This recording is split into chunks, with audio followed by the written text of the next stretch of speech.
You're listening to the Quince podcast.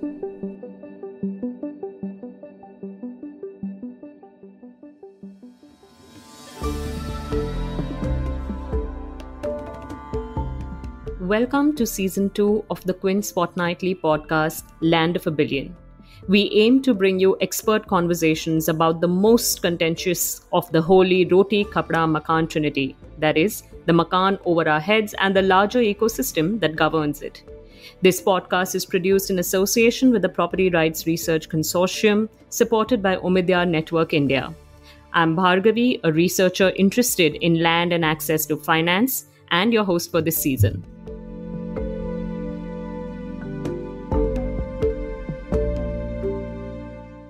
To a large extent, Indian society continues to keep gender minorities in the periphery. In the mind of an average Indian, the word transgender may evoke standard stereotyped images largely popularized by the media and pop culture. The position of trans people in India has been recorded and imagined in various ways actually. For example, from having specific roles in Hindu mythology to receiving patronage from Mughal emperors for art and culture, one can say that the trans community has been ubiquitous to the Indian subcontinent. They've been made visible and yet also invisible in many ways. In the history of modern India, however, transgender people have held public offices, they exercise voting rights, and some states have specific policies that aim to secure their welfare. In 2011, when the census introduced the other gender category, nearly 500,000 people identified themselves in that category. A 2014 estimate suggests that there are at least 3 million trans persons in India. Yet, they are largely made outliers and their access to basic rights continue to be challenged both socially and legally. Then this includes their right to own, rent and inherit property. Today we have with us Karan Gulati from the National Institute of Public Finance and Policy to speak about his latest research on the rights of trans persons under Indian inheritance laws. But before that, I wanted to bring you some voices from the trans community, voices of those whose lived experiences attest to the challenges faced by trans persons in India in exercising their right to land and housing. We asked them to share the experience that they have faced in trying to rent, buy, or inherit a property, and here's what they had to say.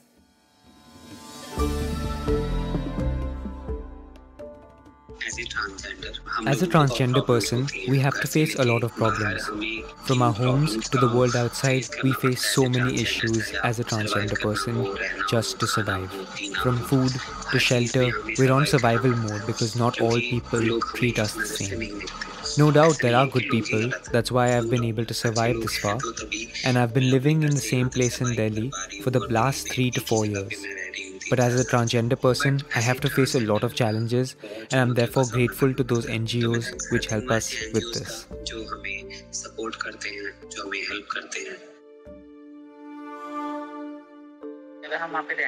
When we go to seek a room on rent, we don't find a room that easily. And that is because people ask us, what type of person are you? Your lifestyle is different, and so we can't give you a room on rent. So we face a lot of issues in renting a house.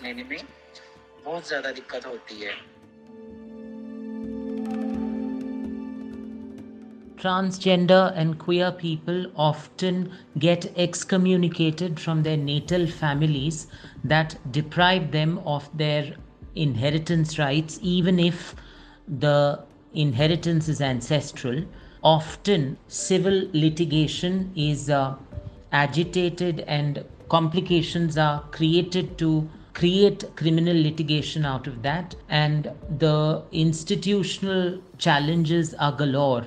The law enforcement, the criminal justice system, and the legal fraternity is not very helpful. There is a huge dearth for pro bono lawyers. The district legal services authorities, the state legal services authorities are from time to time inept, incompetent, and at times even unethical and corrupt.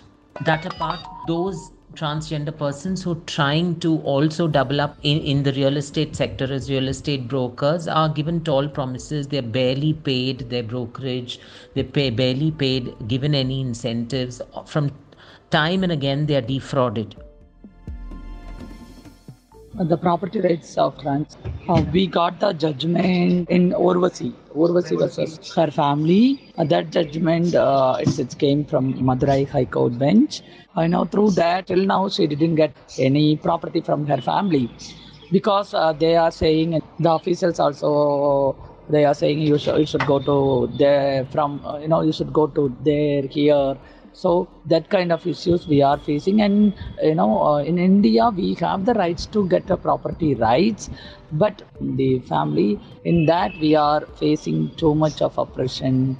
We need property rights, and we have a judgment, but the ground reality, it's completely different.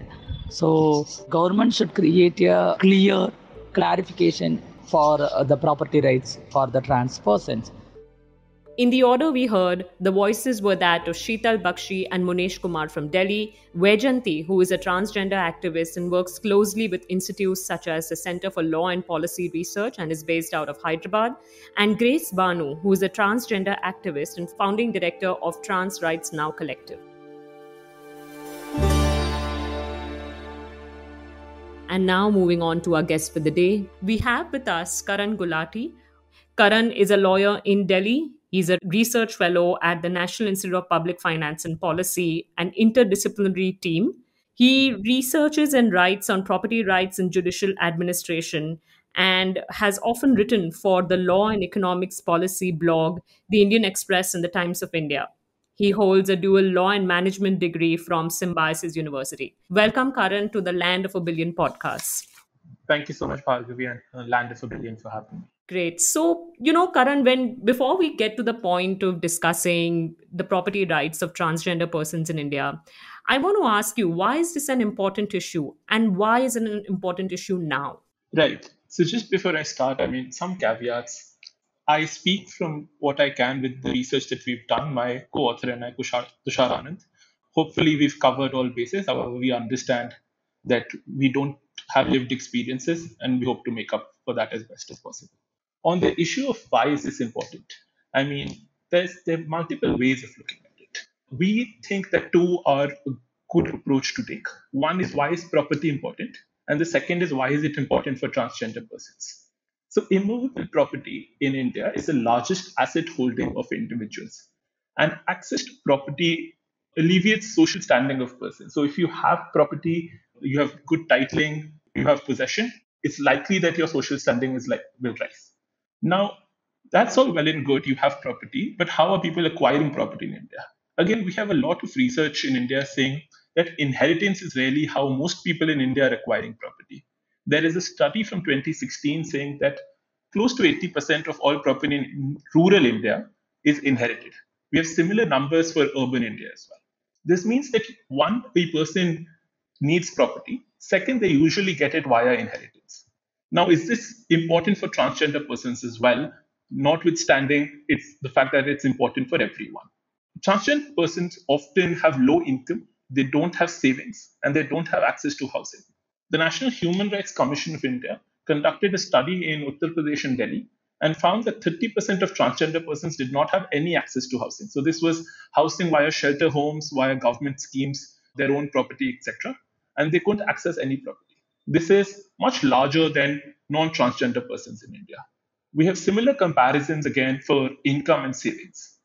That means it's ideal if transgender persons could access property. Not only would this alleviate their social standing, it would often bring them at par with other persons in society. Now, if all of property is rarely being acquired by inheritance, it becomes an important question to understand, why don't transgender persons have property? Because if they don't, it's more likely than not that this is because they don't have inheritance rights. And that's why we look into to what extent do transgender persons in India have inheritance rights? What does the law say about it? What do courts say about it? But we'll get to it in the course of this discussion. The other thing which before we move on, I must address is that there's also the question of how are transgender persons being denied their rights. It's possible that they could get these rights if they conformed to the binary standards of the gender which was assigned to them at birth. This is especially problematic is because transgender persons don't have property and don't have inheritance rights because they're transgender. So if they were to conform to their binary standards or gender assigned to them at birth, they would have those rights, which is highly problematic given the Constitution of India guarantees them equal rights with other citizens. Thanks, Karan. That makes sense to me. I mean, we always think of succession laws as, whether they treat the daughter and the son equally. We rarely think so much about whether they treat people of the other gender in equal terms. And our succession laws have been amended, and there is a lot of discourse on how by treating the daughter equally under our succession laws, we are actually making her better off. And it makes sense that the same logic is extended to transgender persons. And the point that you mentioned about, people, transgender persons are deprived of inheritance rights because of their very gender. That's interesting, right? I mean, it reminds me of an incident that actually you told me about when in 2003, this was, I think, the matter of Page Tree News in Bombay, where a really famous person underwent a sex change operation. Just popularly, it was believed because he wanted to claim inheritance rights in his father's estate. But apart from that, I mean, what is the legal position of a transgender person under the Indian succession laws? And do you think it has changed over time or across states? Where does a transgender person fit under today's succession laws in India? Right. So just on that point slightly, Ajay Mafatla case is infamous due to reasons it shouldn't be. This was supposed to be one of India's first sex reassignment surgeries, great hallmark for the Indian gender movement, ended up being a legal battle about whether any of this was done for inheritance or not, right? And that just speaks to the attitude we have towards inheritance rights of minorities in general and gender minorities. So this includes women, as a matter of fact. There's other research showing that Indian law is not that great on inheritance rights of women either. But not to digress, credit where credit's due. The rights of transgender persons have gained momentum in India over the past few decades. Now, this is separate from inheritance rights, and I'll acknowledge that. But it's still important to talk about how there is more recognition than there once was. So, just to draw a small chronological path, in 2011, the census allows, as Bhargavi you mentioned, transgender persons to identify as others in the census. Close to 500,000 people identify as such. 2 years later, the central government establishes an expert committee on transgender issues. It gives a wide array of suggestions on improving education and employment of individuals. This is 2013. In another year, 2014, we have the landmark judgment of the Honorable Supreme Court in Nalsa versus Union of India. This recognizes transgender as a third gender in India, and it guarantees them all constitutional protection, which is also guaranteed to other citizens in India. In particular, it guarantees them right against discrimination on the basis of gender and sex. We have since then several other changes which have come as a follow-up to the judgment of the Supreme Court. There are certain policies of state governments. There are a wide array of these. Tamil Nadu, Madhya Pradesh come to mind. Karnataka, if I remember correctly, has one. And we also have a 2019 central law on transgender rights. Now, just to draw a benchmark of how far we've come, it is less than 100 years ago. It is in colonial India when there is an act which specifically criminalizes the fact of being a transgender. It forces you to be on a register. You can't transfer property if you're a transgender person. So these are explicit problems in the law in colonial India. Since then, we've come a long way. However, just because we've progressed doesn't mean we've achieved what we should. There's much is left to be addressed as of now. And as you mentioned at the offset, this includes property rights, and it particularly includes inheritance.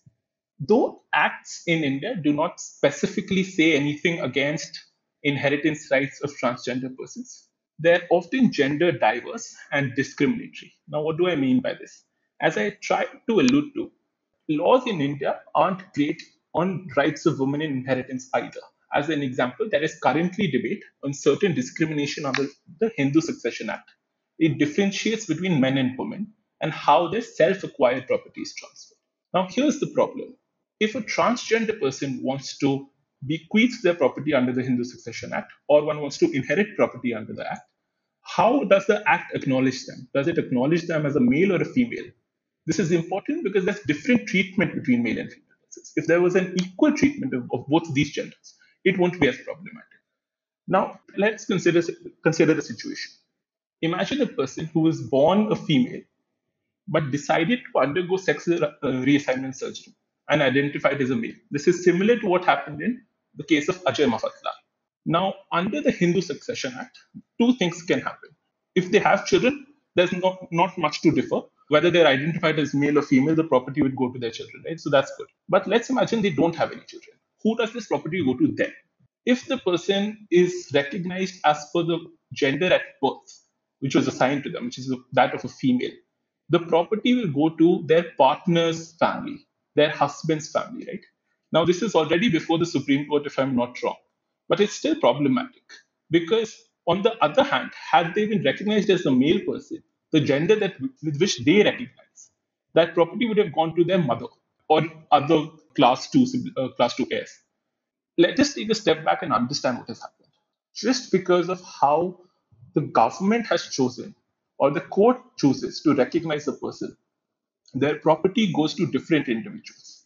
If they're identified as a female, their property goes to their partner's relatives. If they identify as a male, their property goes to their relatives. By relatives, I mean blood relatives.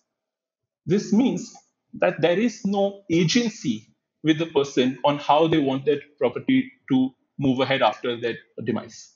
It is up to persons in charge of moving this property from one individual to another who will choose how this property goes.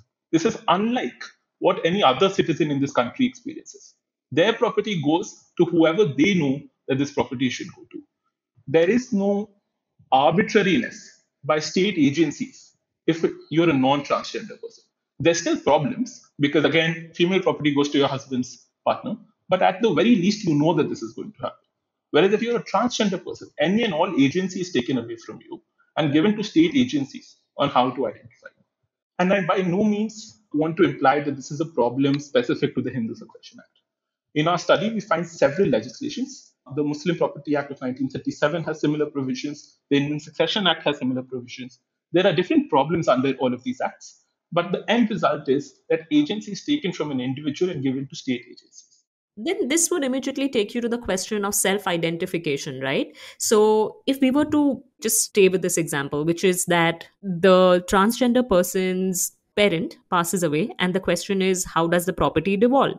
Doesn't the transgender person have the right to self identify himself as a man or woman? And given that succession laws are inherently tilted towards men, wouldn't he have incentives to identify himself as a male? And how does that play out? Or is it always left to the court to identify the transgender person as either male or female?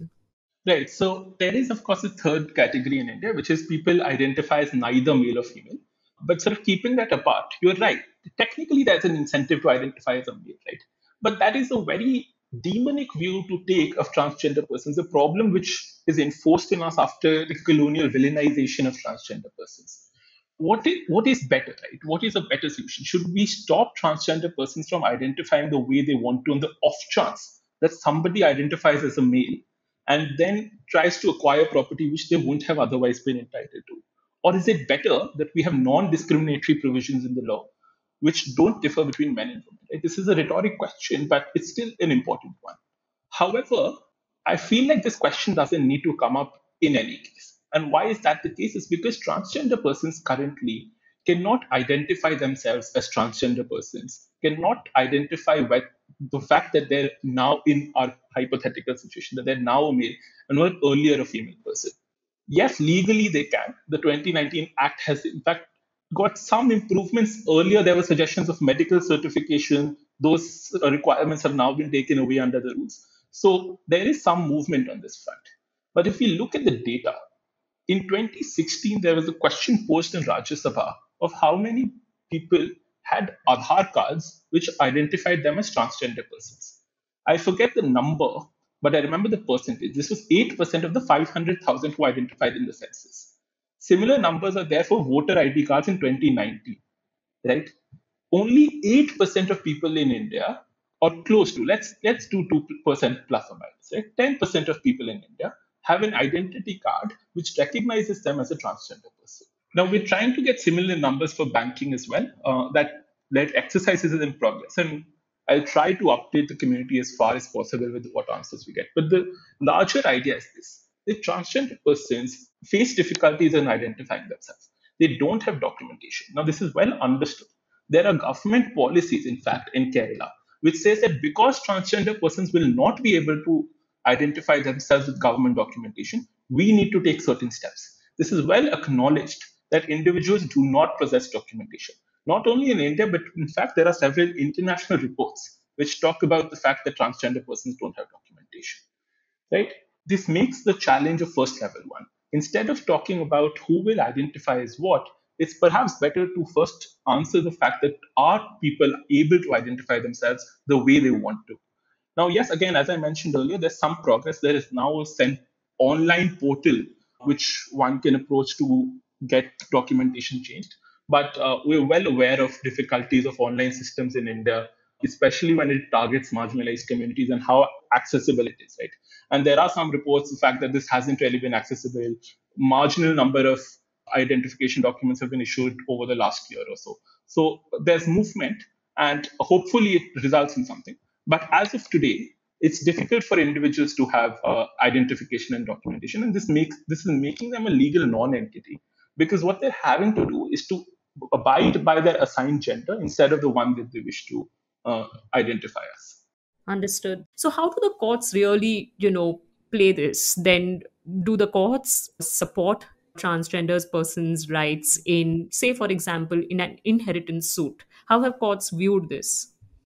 Right. So that's a wonderful summary. Just to sort of buttress it, there are really, as before I move on to courts, two problems in India, so that we know what courts are doing about these problems. One is that there are gendered laws, and I gave the example of the Hindu Succession Act. There are similar but varied situations under Indian Succession Act, the Muslim Personal Law Act of 1937, so on and so forth. So we have gendered provisions where we shouldn't have them.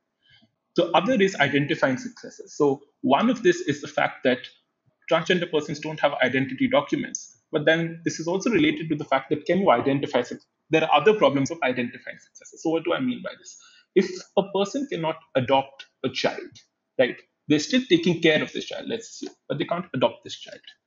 No law in India currently recognizes inheritance of a person who's not your child. It can't be just someone living in your house, right? Or someone you're taking care of. There are very similar problems with whether you're allowed to get married or not. Your unmarried partner doesn't get your property. Your actual partner in marriage gets your property. So transgender persons are often also facing these other challenges, which are, of course, challenges in themselves and deserve due recognition and research separately whether individuals can adopt and marry. But these also have an interplay on inheritance rights. Now, what have courts done about this? So we tried to address this problem as exhaustively as we could. We looked at all decisions of all courts in India since 1950 that mention the term transgender. Particularly on inheritance, there are only two cases which have come up before courts, or two that we could find. What do these do? These are interesting cases. The first, so just to give an overview, in the Madras High Court, there was a case where a transgender person, a guru belonging to the Hijra community, passed away. There were two persons who claimed that they had a will signed by this person. Let's call them person A and person B. Person A was just an individual not of too much concern. Person B was the chela of this guru. Now, the question before the court was, how does this property move forward? The will to person A, which is the non-chela person, was said to be forged. And that's why this case really on the law of it was settled, because you really have one valid will. That will is also to the chela, so you don't need to get into too much detail. But the court did make some interesting observations. It said that because the guru in this case was a Muslim individual, and under Muslim personal law, a will can only transfer 1/3 of your property. So you can't will away more than 1/3 of your property. 2/3 of your property has to proceed as per customary practices. The court said that if this is the case, which it is, this property has to move, at least 2/3 of this property will move to customary practices, which means it will move to the chela of this individual. This is an important judgment. It says that at least in the Muslim community, property of transgender persons has to move within the community because that is a customary practice. We've had another similar case, just that the relationship was inverse. In the second case, the chela passed away. The guru was now demanding inheritance in that property. The Himachal Pradesh High Court, which is the court of concern in this case, had a similar discussion. It's just that there were no Muslim individuals, so there was no 1/3 or 2/3 property willing away concern. The court held that since there is no other claimant to this property and the religion of the individuals has not been proved, it goes without saying that property shall move as per customary practices of the individuals. That's why this property went from the chela to the guru. There are only these two cases which we know in India which regard inheritance rights of transgender persons, both of which transfer property within the transgender community. The only problem with this is that this has left whether to transfer property within the community to the subjective satisfaction of the court. The court gets to decide whether you are in a Guru Chela relationship first. And that is also if you're a Hijra person. If you're a non Hijra transgender, the Guru Chela relationship won't exist. But the court first decides what is the relationship that you're in. Then it decides, is this customary enough? That means, is it widely followed? Then it decides within your community what is the practice. So it's answering that question for you. And then it decides how much of that property will go to you. The two situations where we have, courts have held positively that property will move within the community. But there is no guarantee that this precedent will be followed throughout the rest of India. There's also no guarantee to individuals whether their specific relation will be enforced by a court. This is not the case for other persons in India. If you have property which you ordinarily expect to move to you, you don't need to approach a court to do so. No one will fight you on that case. Of course, there are exceptions. That's why you have inheritance cases in courts. But ordinarily, you would expect that property to move to you. On the other hand, transgender persons are at the mercy of the court to give them property. Not only this, they have to again identify either as a part of a community which has already enforced rights in courts. What do I mean by this? Courts have this principle of following precedent, which means because of these two cases, now you have to show that you're in a Guru Chela relationship or something similar. That will help your case in the future dispute. That means you have to bucket yourself to what the court is looking for, not what you identify as. But you're right, leaving them to the mercy of liberal judges is not the right thing to do. But apart from that, I mean, the listeners would know that there are huge transaction costs in approaching courts. But I wonder if this is the case. Is this a feature of emerging economies? Is this a feature of underdeveloped economies? Do you see other countries doing better? And if yes, which ones do you think do better on this? Right. So, to some extent, property rights of transgender individuals is a new fight, right? In the in the United States, the term transgender was coined in the 1990s, right? So we've had only 30 years of history, as an example, in the US, of just transgender particular rights. Now, that means that similar challenges are faced across the world.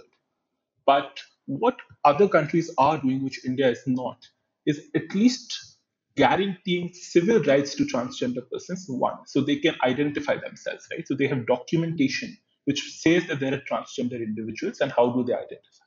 Two, they can marry. Third, they can adopt. So they can prove relation to a deceased person and inherit property.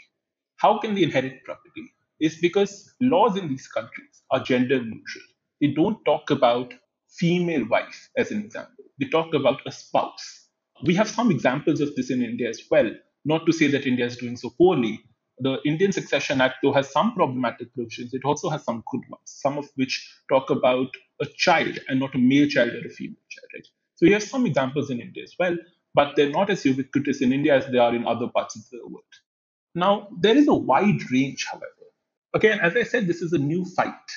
Some parts of the world have started identifying civil rights. So you have, as an example, you have Norway, you have Australia, you have Spain. All of these countries have recognized joint ownership of property. They've recognized inheritance rights.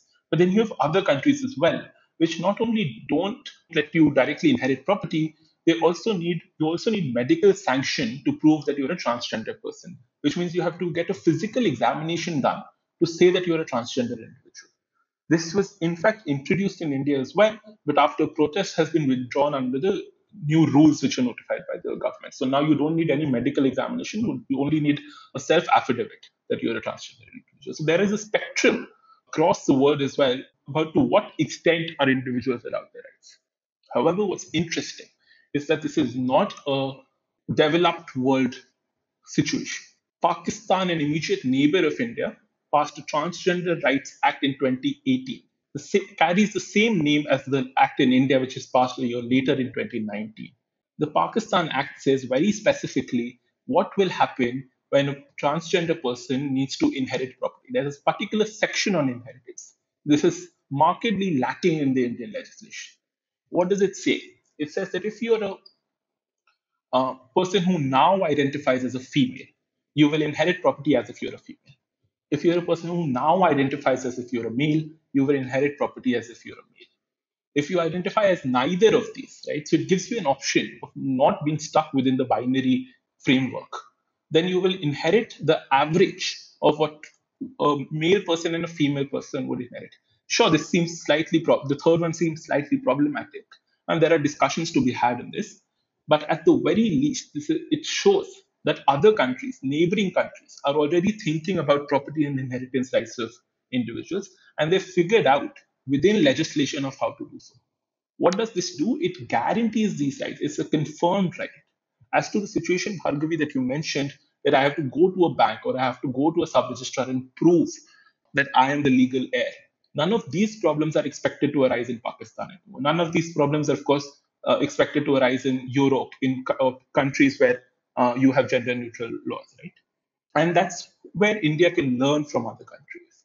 Not only this, there's another aspect to the international learnings to be had. There's one is country case studies. What are other countries in the world doing?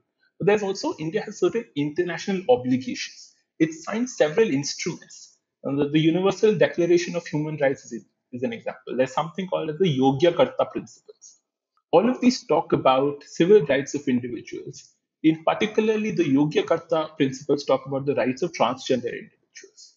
India is bound by these documents because it has no conflicting domestic law, right? So not only should India learn from other countries, it also needs to follow its own international obligations and guarantee rights to transgender individuals as they are guaranteed to other members of society. What obligations does it have? Just to touch upon, the first one, which we've been talking about throughout the last hour, is that all international principles state that a person should be able to identify how they want to identify, and that they should have documentation which proves this identification, right? So that's the first level thing which India needs to do. The second, which international principles don't talk about, but countries talk about, is that you need gender neutral provisions. So these are two learnings India can take from both other countries as well as international forums.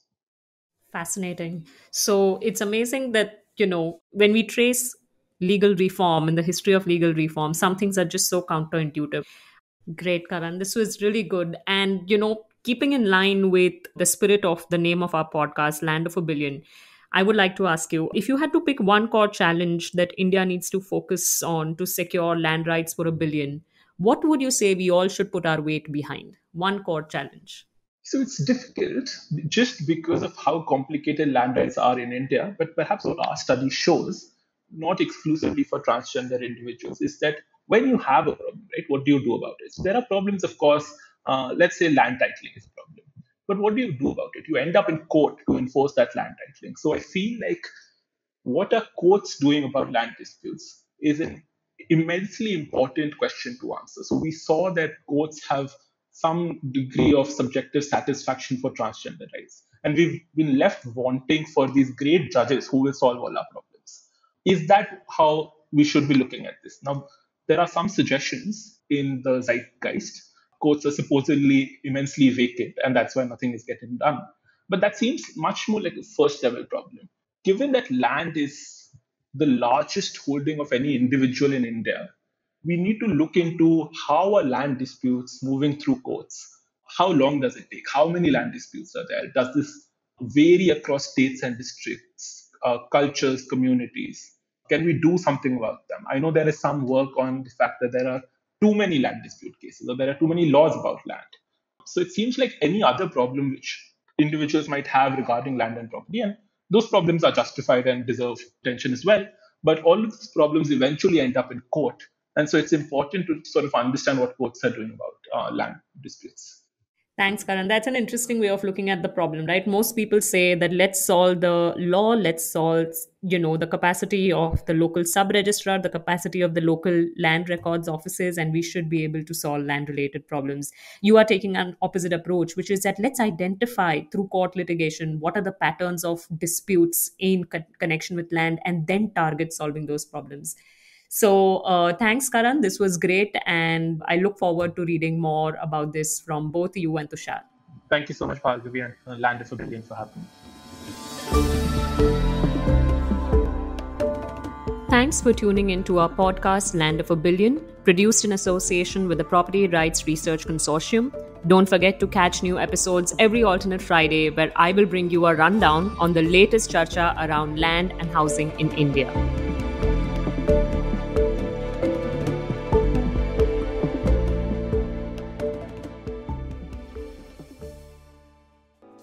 Thanks for listening. Log on to the Quince website and check out our other podcasts.